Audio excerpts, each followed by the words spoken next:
माता वैष्णो देवी की अमर कथा। वैष्णो देवी उत्तरी भारत के सबसे पूजनीय और पवित्र स्थलों में से एक है। यह मंदिर पहाड़ पर स्थित होने के कारण अपनी भव्यता व सुंदरता के कारण भी प्रसिद्ध है। वैष्णो देवी भी ऐसे ही स्थानों में से एक है जिसे माता का निवास स्थान माना जाता है। मंदिर 5200 फीट की ऊंचाई और कटरा से लगभग 14 किलोमीटर की दूरी पर स्थित है।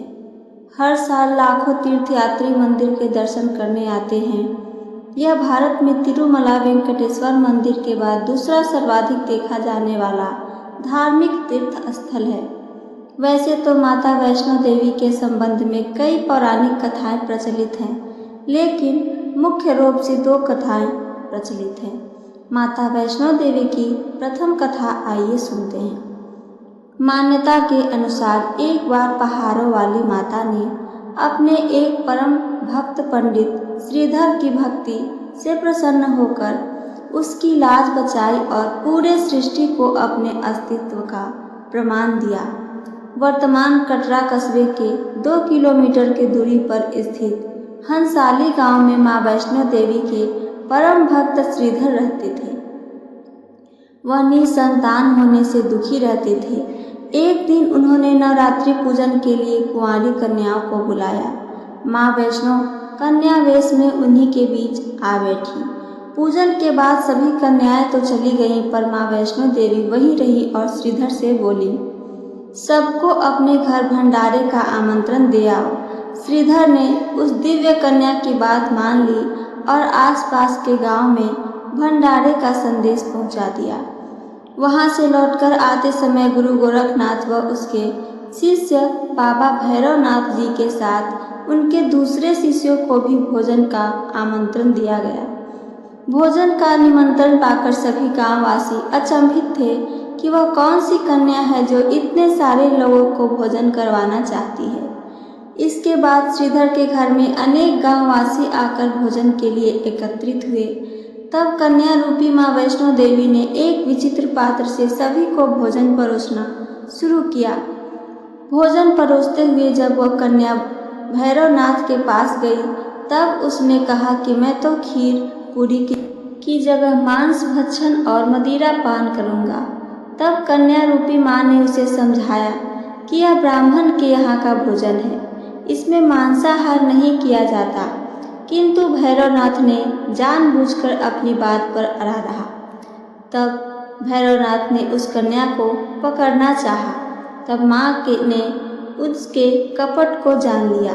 मां ने वायु रूप में बदलकर त्रिकुट पर्वत की ओर उड़ चली। भैरवनाथ भी उनके पीछे गया। माना जाता है कि मां की रक्षा के लिए पवन पुत्र हनुमान भी थे।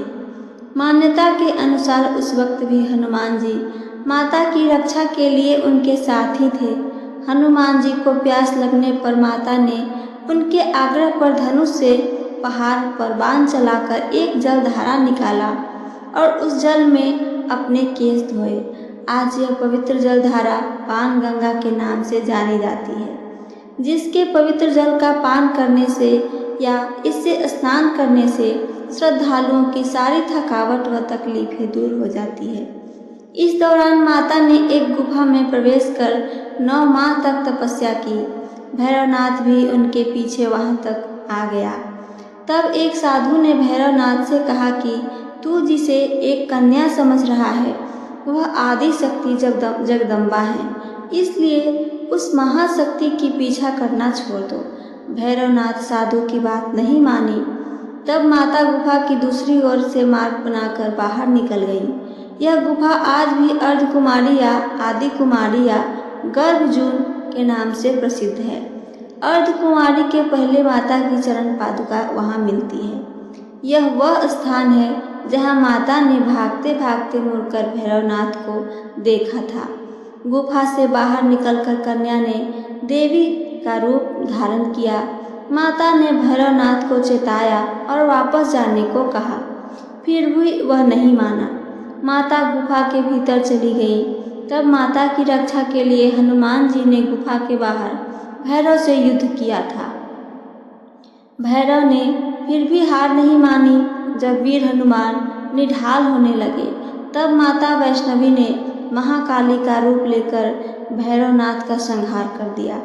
भैरवनाथ का सिर कटकर भवन से 8 किलोमीटर दूर त्रिकुट पर्वत की भैरव घाटी में जाकर गिरा। उस स्थान को भैरवनाथ के मंदिर के नाम से जाना जाता है।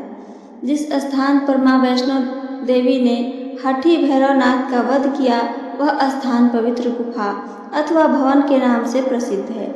इसी स्थान पर मां काली दाएं में, मां सरस्वती मध्य और मां लक्ष्मी बाएं पिंडी के रूप में विराजित हैं। इन तीनों के सम्मिलित रूप को ही मां वैष्णो देवी का रूप कहा जाता है।